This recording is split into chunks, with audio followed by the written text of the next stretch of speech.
Pilipinas. Talagang alam nila yung kanta. Oo.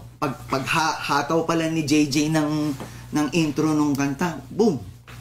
Alam mo na engage ka agad yung mga tao. So, yun iba. Right. And that's really So, mas conservative really nice. yung mga tao sa LA, no?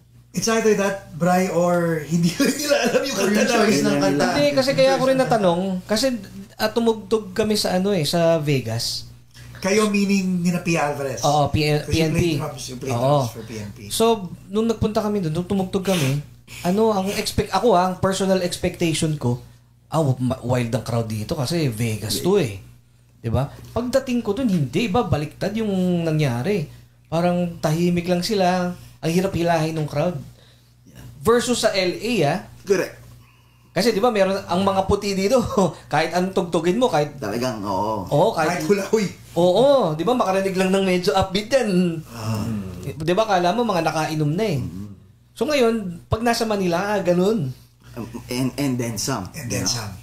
Kasi, alam mo yung very animated sila sumayaw. Hindi sila sumasayaw with each other. Sumasayaw sila with you. Hindi naman 'to yung mga kamag-anak ko sa Cavite. Hindi. Puro hakot pala. Di ba? Oo, taga-Cubao doon. Alam mo yung dito sa States, sumasayaw sila among each other eh. Yeah. Right. Ito hindi. Sumasayaw sila na nakaharap sa amin. So nanonood sila ng concert. Oh. Yes. Diba? Diba? Gestures pa sila, mga ganun-ganun.